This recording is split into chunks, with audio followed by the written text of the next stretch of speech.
Hi, I'm Douglas Mason, President and CEO of Magnum Gold Corp, MGI, and the TSX Venture Exchange. A 2015 drill program on the LH property intersected several high-grade gold intersections, including 11 meters of 20.66 grams per ton gold. Additional drill targets on the LH property have been identified by a 2018 drone airborne magnetic survey to further evaluate a pyrrhotite-enriched gold-bearing system. Please visit our website at magnumgoldcorp.com. You're listening to HowStreet.com radio, available online at TalkDigitalNetwork.com. Welcome to HowStreet.com radio, the online source for market opinions. Here is Jim Goddard. My guest is Steve Saretsky. He's a Vancouver-based realtor online at SteveSaretsky.com. Welcome back to the show, Steve. Thanks again, Jim. Steve, are falling bond yields an indicator that a recession is just around the corner? Usually the bond market starts to sniff stuff out, so it's usually a pretty good indicator. Obviously, the inverted yield curve has typically been a pretty good recession indicator. That is flashing red right now. I think it's the most inverted the Canadian yield curve has been since 2007. And so if you look at it today, basically the entire curve is below the overnight rate from the Bank of Canada, which is 1.75%. So that's typically a leading indicator. The bond market is pretty smart about things, and generally speaking, just because the yield curve inverts doesn't mean you're going to have a recession, tomorrow or right away. But generally, I think it's usually within a 24-month period that signals a recession. So we'll have to wait and see, obviously. But I think given the slowdown in housing and given the weakness in Canadian GDP we've had over the last 6 months, I think that we're definitely, seems like to me, we're getting a little bit closer. Some of my people I've talked to say the yield curve might be inverted for short terms, especially because in Europe it's negative interest rates. Asia, Japan, some places there very close to negative or zero. So money is coming to North America because at least you get something for it. Could that be one of the reasons why it's inverted and maybe it's not a recession? I think that everybody always tries to make an answer for, why this time is different, but I don't really buy that. Obviously, I think there's probably smarter people than me that are trading bonds on a day-to-day basis that can give you maybe a better answer, better insights into it. But I try to follow people that are, focused on that space, and that's been the conversations that I've had. And that's kind of my train of thought. But maybe I'm wrong. Oh, I love the line. It's different this time. Yeah. Yeah, everybody always has a way to sort of justify that, right? But I think these things have sort of held true over the course of history. What do falling bond yields mean for the mortgage market?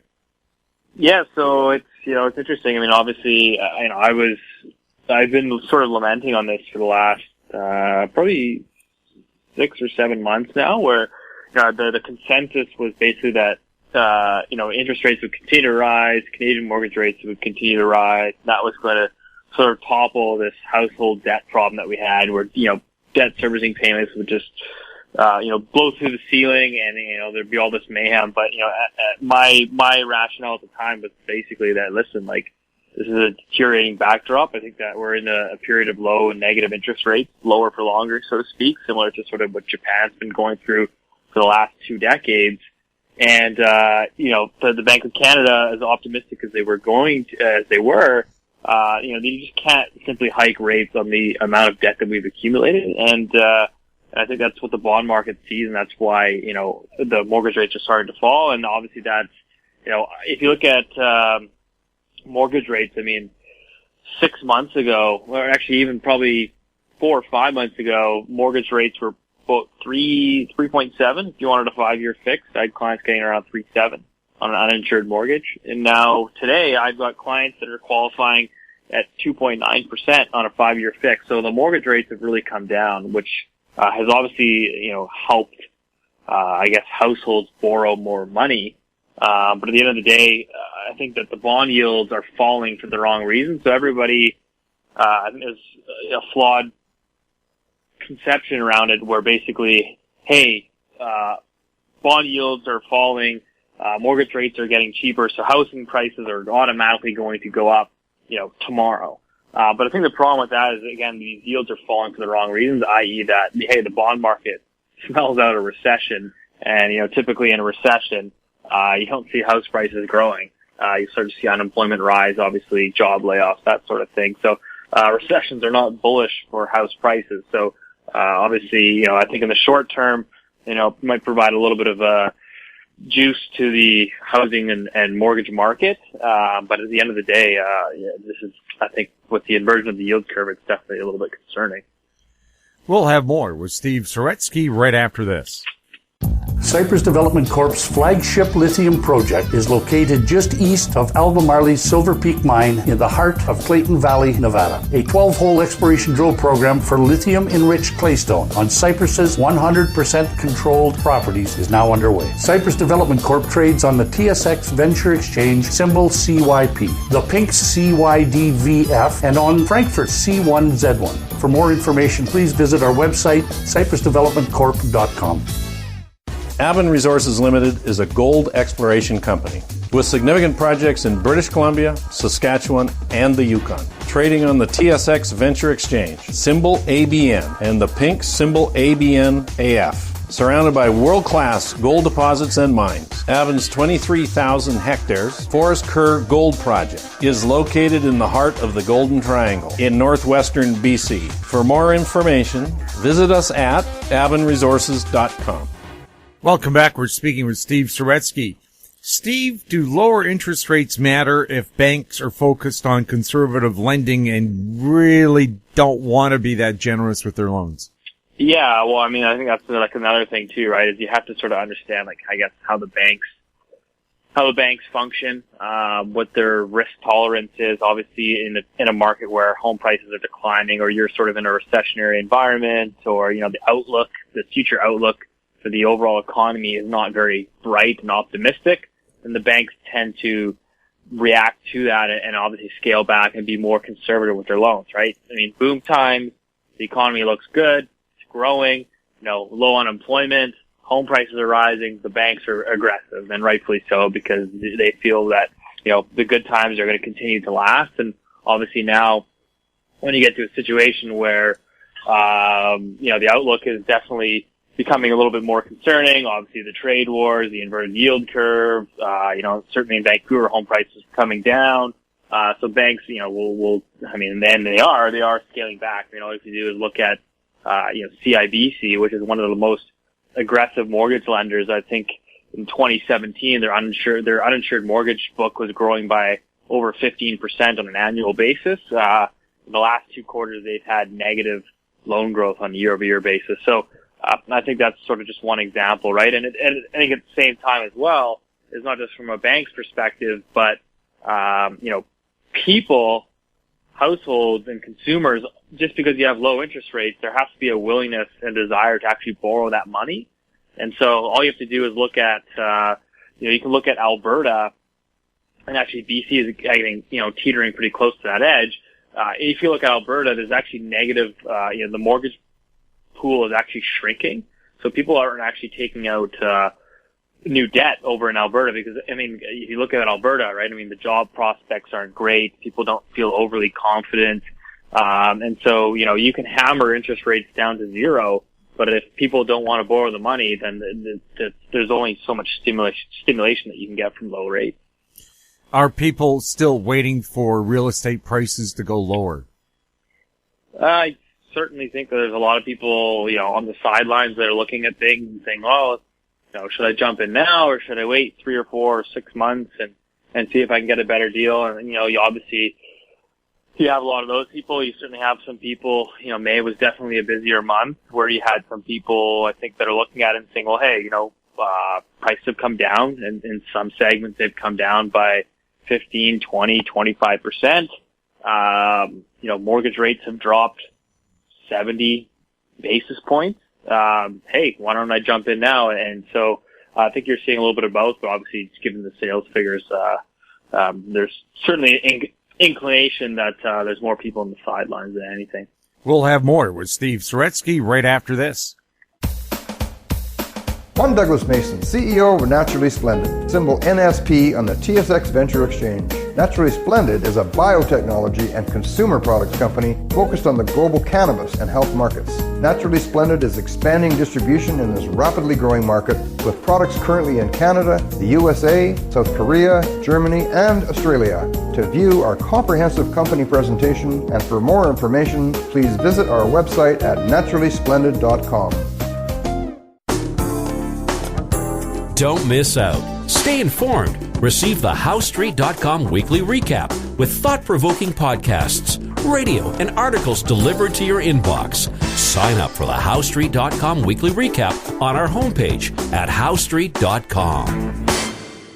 Welcome back. We're chatting with Steve Saretsky. Steve, what do the May housing stats look like? They were sort of more of the same. I think like May, no question. I think if you're looking at spring market, I would say that spring market has finally arrived. So it was the busiest month in terms of sales volumes for this year. May was the busiest month. But, again, if you took that into context, still very, very weak. So it was the slowest May that we've seen in 19 years. So the last time we had this few sales in the month of May was May of 2000. So still very weak, but sales in terms of declines on a year-over-year basis, I think they dropped around 8 or 9% year-over-year. So I think we're sort of, in my opinion, I think we're kind of nearing what's likely to be a bottoming process in terms of volumes. I mean, I personally don't see the volumes dropping too much more from here. If you look at the detached housing segment, which is where most of the weakness is, those were still at, I think, 25-year lows in terms of single-family house sales. So, those sales really can't go much lower, and that's sort of what we're seeing in the data anyways. I suspect to probably begin to start to see volumes increase at some point. I think they're still going to remain very, very low, but I think they'll start to increase. And with that, I think you'll start to see more clearance prices, i.e., just because sales increase doesn't mean that the prices increase. That's generally been how housing downturns play out. Is the drop in sales and prices so far this year an indicator of what we'll see for the rest of 2019? Yeah, I think so. Obviously, barring some sort of turnaround in the economy or some sort of policy change, I just think that we're in a channel here where you're going to see weak sales volumes over the next couple of years.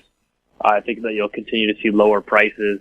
Obviously, the pre-sale market, which is going to bring on a lot more new supply, will probably, speed up some of the price declines. Most likely, obviously, nobody has a crystal ball, but I think that we've been in sort of a weak housing environment here in Vancouver for the last, year and a half, and I don't foresee anything that's going to change sales volumes going from 19-year lows all of a sudden back to normal levels. For pre-sale condos, are people trying to back out of them, or are they still going into the condos even though perhaps they feel they're now overpriced?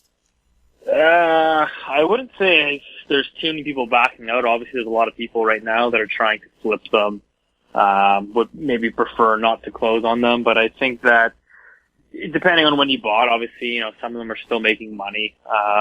So there's a lot of that, but I think the problems in the pre-sale space, if they're going to manifest, and I suspect that they probably will, I think that's more of a 2020 story. I just think that there's going to be some condos, particularly as prices continue, where they're going, which is kind of slowly inching lower. I think that it's going to create some issues with valuations in terms of, getting mortgages and bank appraisals to properly play out. So I think the problems in the pre-sale space, I think, are probably more of a 2020 story. The BC government has done its best to hammer down real estate. Now people are complaining about reduced equity values. Does the government get blamed no matter what if the prices go up or if the prices come down? Yeah, so there's really no winning, right? I mean, they get blamed if the prices go too high. You have a cohort of people that obviously don't participate in the boom, and obviously, the incomes fail to keep up. So you get blame on the upside, and I think you get equally as much blame on the downside, where the housing market doesn't function in a vacuum. So when you have a significant weakness and slowdown in housing, it tends to ripple out into other aspects, as you just talked about, people's equity, the wealth effect, all the spin-off spending from new home construction. And, when somebody buys a house, right? I mean, they don't just buy a house. When they buy a house, they usually buy new furniture. Maybe they do some renovations.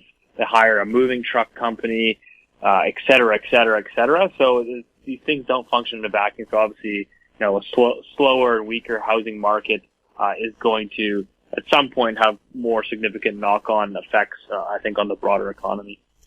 Are we seeing condo projects being postponed, just empty holes in the ground and everybody walking away? No, we haven't seen any of that yet. I suspect that could be an issue again moving forward, where I think that some of these people will probably walk away from pre-sale obligations, and that could leave the developer stuck with more units than they probably thought. Hey, you thought you sold 70, 80% of the building, and 10, 15% of the building all of a sudden has decided that they're going to walk away and not pay the final deposits, et cetera. So that maybe that's the potential where you'll see some projects that sort of get canceled mid-construction, or maybe they just leave a hole in the ground. Obviously we've seen that in other parts of the world. You're seeing it in Australia right now. So I don't think that's out of the realm of possibilities here in Vancouver. If there's a downturn in construction, will we reach a point where all of a sudden there's just no housing to be bought? Because we still have, tens of thousands of people move to the Lower Mainland every year.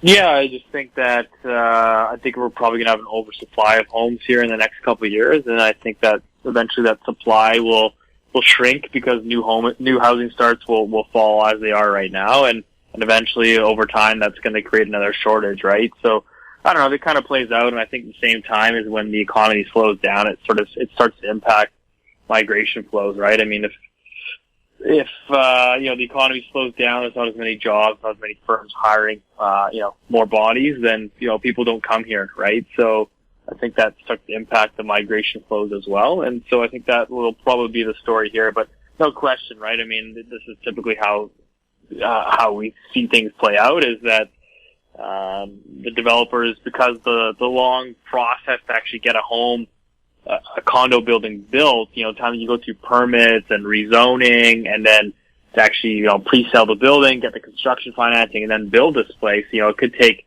5 years here in the city of Vancouver. So, a lot of times the supply is more of a reactionary development, to the housing market. So what happens is the supply usually comes sort of at the end of the cycle, much after the house prices have already risen so much. And as the housing market starts to slow, all the new supply comes on. And then, of course, same thing. Then you eventually get the shortage. And, again, it takes time for developers to start getting the wheel churning, so to speak. And so the supply is always a lag effect. Steve, thank you so much for chatting with us. Always a pleasure. Thanks for having me on, Jim. My guest has been Steve Saretsky. He's a Vancouver-based realtor. You can find him online at stevesaretsky.com. If you have any questions for Steve or any of our other guests, you can send them to info@housestreet.com. Find us on Twitter @HowStreet, our YouTube channel, Talk Digital Network. I'm Jim Goddard. Thank you for listening. Comments made on HowStreet.com radio are an expression of opinion only and should not be construed in any matter whatsoever as recommendations to buy or sell any financial instrument at any time. Available online at TalkDigitalNetwork.com. HowStreet.com radio is a production of HowStreet Media Incorporated.